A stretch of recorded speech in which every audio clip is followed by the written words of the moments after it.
Il y a 62 ans, la guerre nucléaire a failli éclater. Le monde a été sauvé par la décision d'un inconnu qui a risqué sa vie. Moscou a ensuite soigneusement classé et dissimulé tout cela. Mais notre enquêteur historique Stanislav Yasinski nous rappellera comment la crise des missiles de Cuba a tellement effrayé la planète que le chantage nucléaire n'a plus été utilisé jusqu'au régime de l'actuel fou de Poutine.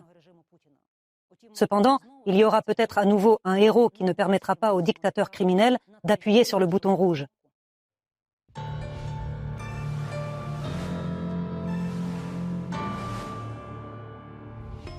Vous n'avez peut-être jamais entendu parler de cet homme, Vassili Arkhipov, mais c'est cet officier de 35 ans qui a sauvé le monde d'une catastrophe nucléaire en octobre 1962 grâce à sa volonté et à son endurance. Nous reviendrons plus tard sur son calme et son héroïsme. Mais comment le monde s'est-il retrouvé au bord d'événements aussi horribles ? En 1961, les États-Unis ont échoué dans l'opération militaire la plus ambitieuse de la décennie. Le débarquement de la baie des Cochons à Cuba était censé libérer l'île du régime communiste de Castro, mais en raison d'une terrible organisation, il a échoué, causant de nombreux morts et l'opprobre. Cette photo montre l'un des grands procès publics de plusieurs milliers de prisonniers de guerre qui, sous la torture, ont avoué avoir été recrutés et entraînés dans les camps de la CIA. Pour empêcher de futures tentatives des États-Unis de renverser le gouvernement de Castro, celui-ci a demandé à Nikita Khrouchtchev de déployer un contingent militaire soviétique sur l'île. Khrouchtchev a accepté, décidant de placer sur l'île de la Liberté non seulement des armements conventionnels, mais aussi plusieurs régiments de missiles nucléaires. Les généraux ont élaboré un plan secret que le secrétaire général a fait signer par chacun des membres du bureau politique communiste. Comme il s'est avéré plus tard, le projet des généraux soviétiques était beaucoup moins bien planifié que celui des Américains. Pendant tout le printemps et l'été 1962, dans les ports de la mer Noire et de la Baltique, des soldats, des tanks, des canons et d'énormes missiles étaient chargés sur des navires de passagers et des cargos. Le chargement se faisait secrètement. Au port de Mykolaïv, on travaillait la nuit. Chaque missile R-12 était chargé dans la cale du navire pendant 3 à 4 jours.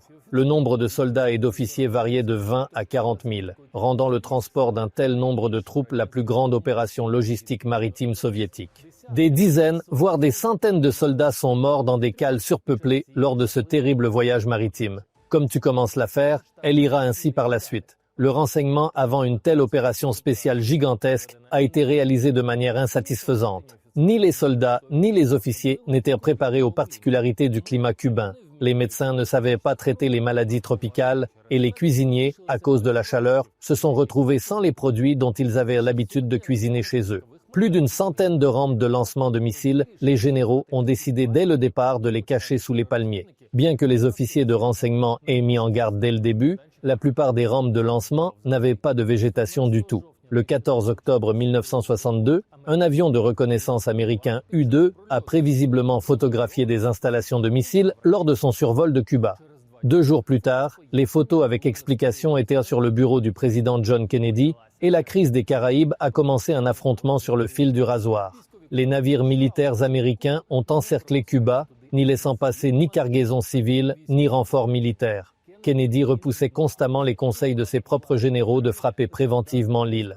Les mêmes conseils ont été entendus par Nikita Khrouchtchev. Une guerre nucléaire planait sur le monde, et le désir des 2 dirigeants de sauver la face et d'éviter l'affrontement se heurtait à un ensemble habituel d'accidents militaires. Le 27 octobre 1962, des tireurs d'élite soviétiques ont abattu un autre avion de reconnaissance qui survolait Cuba. Ce jour-là, les destroyers américains ont encerclé et bombardé avec des bombes à profondeur le sous-marin K-59.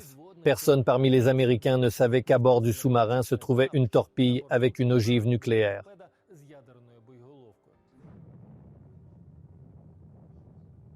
Les Américains font signe, exigeant que les sous-mariniers naviguent, mais la radio du bateau ne fonctionne pas et l'équipage est convaincu que la Grande Guerre a déjà commencé. Commandant K-59, avant de prendre la mer, Valentin Savitsky a reçu l'ordre clair d'utiliser des armes nucléaires s'il y avait une menace pour la sécurité du navire. En raison de l'incertitude et des dégâts causés par les explosions, Savitsky a paniqué et se préparait vraiment à appuyer sur le bouton. Cependant, l'attaque nucléaire a été contrecarrée par le chef d'état-major de la brigade de de sous-marin Vassili Arkhipov, qui était à bord à ce moment-là. Arkhipov rassura longtemps et patiemment ses subordonnés, les persuadant de ne pas commencer une guerre, mais de remonter à la surface et d'écouter les marins américains. Vassili Arkhipov est devenu à ce moment-là le héros qui a vaincu le début de la fin. Le bateau K-59 a fait surface sur la montagne et a pu s'éloigner sans obstacle. Les présidents Kennedy et Khrouchtchev se sont compris dans une peur commune. Les Soviétiques ont retiré leurs propres missiles et troupes de Cuba, tandis que les Américains ont retiré leur propre arsenal nucléaire de Turquie et d'Italie et ont promis de ne plus toucher à la Cuba communiste. Je ne sais pas si Vladimir Poutine se souvient de cette histoire instructive. Peut-être que oui, car en dehors des menaces abstraites de détruire un monde sans la Russie, il ne passe à aucune concrétisation. Car il se peut très bien qu'au sein de la base des officiers, un nouveau Vassili Arkhipov se trouve, qui ne sera pas d'accord pour appuyer sur le bouton et devenir le tueur le plus massif de l'histoire moderne. Stanislav Yasinski, Semaine TSN, 1+1, Marathon, les actualités réunies.